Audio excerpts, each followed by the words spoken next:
need to recognize and you need to emphasize. Number one, when you go through a season of loneliness, I need to utilize my time. Utilize my time. That means make the best of a bad situation. Resist the temptation to do nothing. Take some action, any kind of action. Like they say, if life gives you a lemon, you make lemonade. And you try to think of creative ways to take advantage of the times, the seasons that you are alone. Notice what Paul says in verse 13.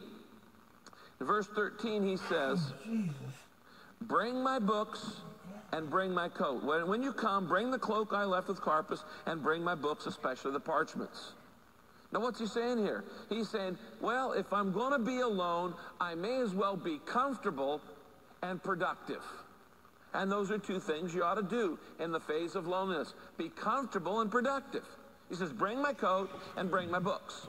Now you don't see Paul throwing a pity party. You don't see him complaining.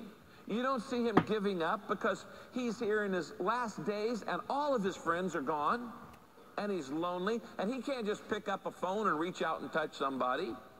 They're hundreds of miles away and he's in a foreign country.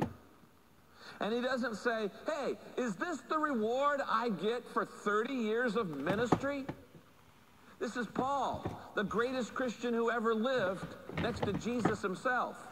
He won hundreds of thousands of people to Christ, and his final days, he's all alone. But what's he do? He says, well, I'll just make the best of the situation. I'll utilize my time. And he says two things. Notice, he says, bring my coat. In other words, at least I'll be warm and dry. Those Roman prisons were damp, they were dark, and they were cold. And he says, you know, I'm just going to do the best I can to take care of myself. It is true of human nature that when we are lonely and when we are depressed, we don't take very good care of ourselves, physically or any other way. And we tend to let exercise slide. We tend to let we don't rest well. We don't eat right when we're lonely. You know, we say, oh, I don't want to cook for just one person. It's fast food for day 17. Bring on the McNuggets. Paul says, I'm going to do the best I can to take care of myself. And some of you need to hear that today. You're not taking very good care of yourself because you're depressed and you're lonely, and you need to do that. And then he says, bring the books. He says, you know, I'll at least utilize the time to study. I'll capitalize on a lack of interruptions. Now, you got to understand something about this guy. Paul was a people person. He loved being around people. He hated being alone. It wasn't the way God wired him up. And so being in a solitary confinement in a Roman prison, dark, damp, and by himself, was the antithesis of where he'd rather be in life.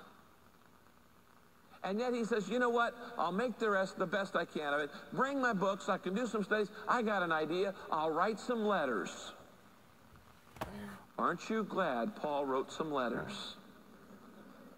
Because today they're compiled in a book and we call it the New Testament. 2,000 years later, we are still benefiting from Paul's loneliness. Right here.